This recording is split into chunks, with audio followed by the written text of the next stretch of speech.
Romance and the supernatural, a common and beloved combination, sometimes written well, other times not at all. But the supernatural element has been done so many times, it covers millions of different genres. There's got to be something somewhere that hasn't really been done before, and I think I've found it. Kokoro Connect presents itself as a fun, cheesy slice-of-life comedy. The posters and intro make it look like any other romance, and the trailer, combined with the body swap tag on IMDb, presents it as something along the lines of Rent-A-Girlfriend, Domestic Girlfriend, or Girlfriend-Girlfriend. You know, degenerate shows. But it's not. It's a truly hidden gem of deep philosophical debates, death, trauma, both physical and mental, all orchestrated by an unknowable entity called Heartseed, for whom this is all just a game, takes on classic romance tropes and cliches and transforms them into actual plot and tension. It's a show that doesn't get a lot of love due to complicated studio-based reasons, but it's one that you should really take the time to watch, because it's a perfect and unique blend of romance and cosmic horror. It's haunting and beautiful.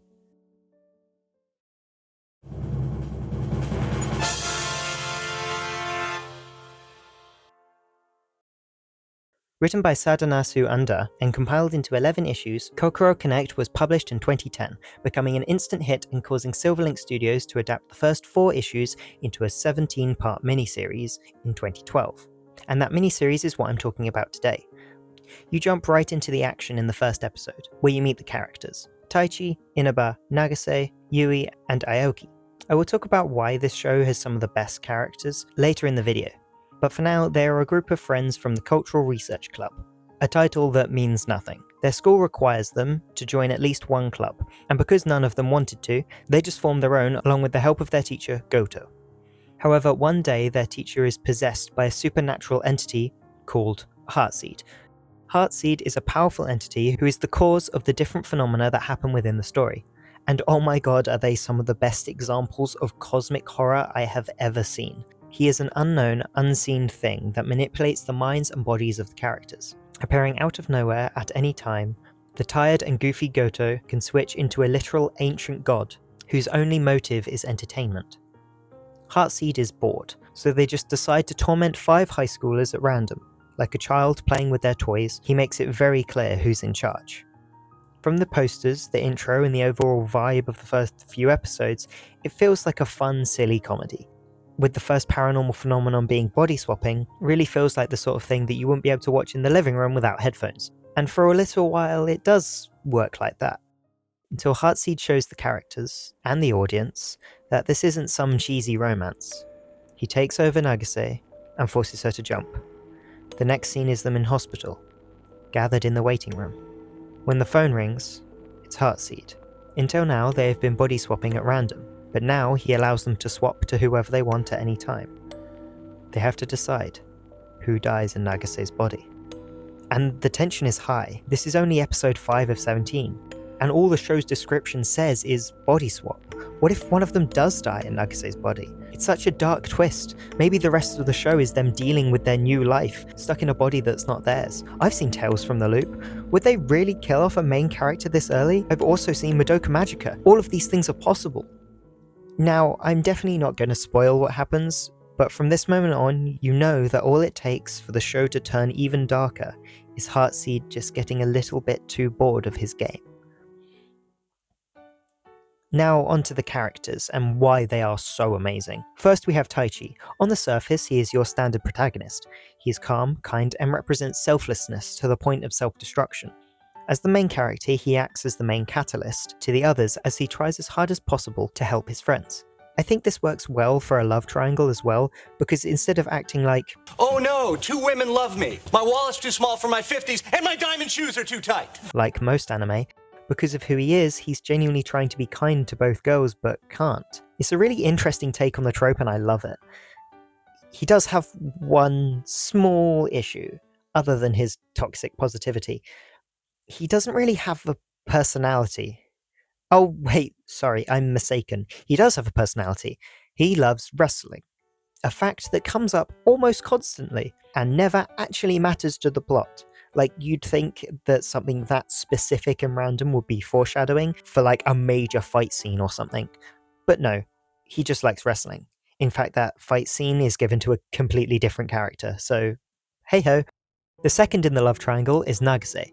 She is by far the deepest character. On the outside, she's energetic, playful, and overly positive. However, due to her difficult past, she has adapted a coping mechanism, changing her personality and attitudes around different people, and she does this to an alarming degree. After the first arc, she battles with herself.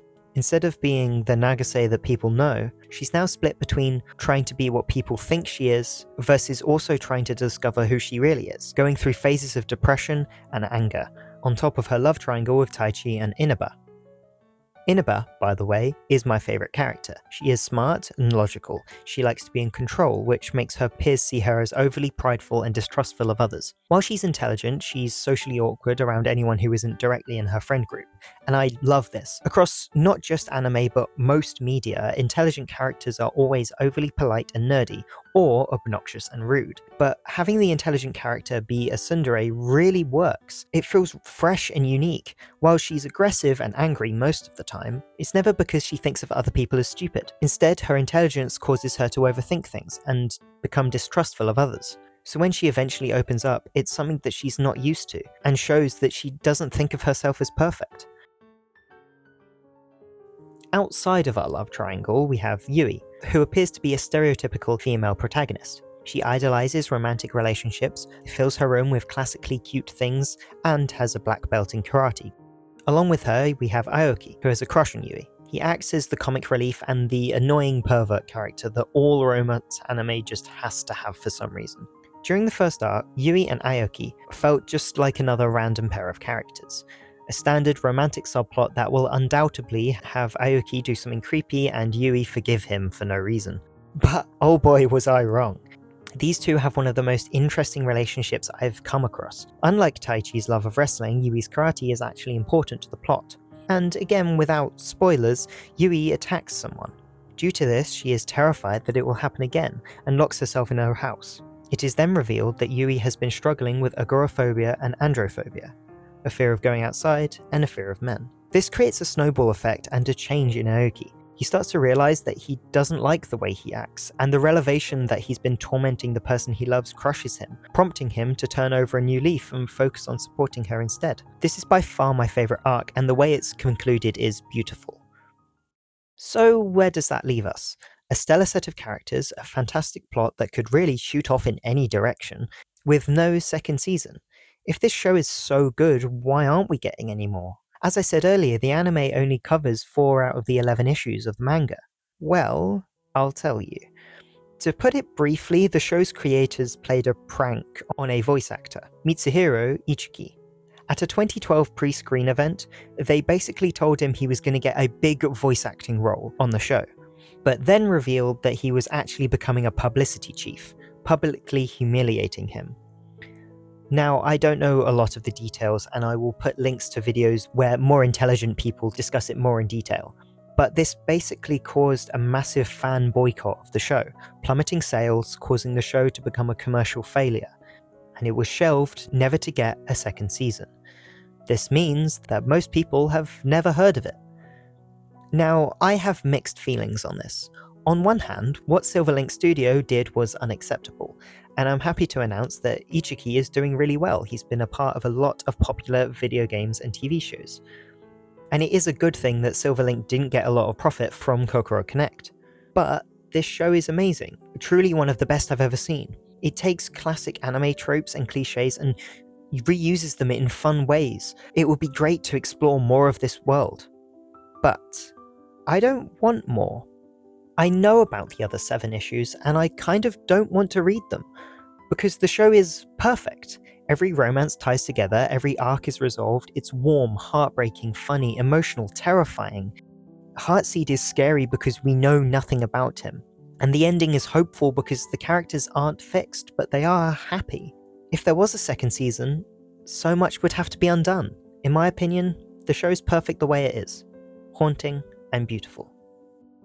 Thank you so much for watching. This is not my first anime review. This is the first video on this channel, so please subscribe if you enjoyed it. That's all folks. Hope to see you soon.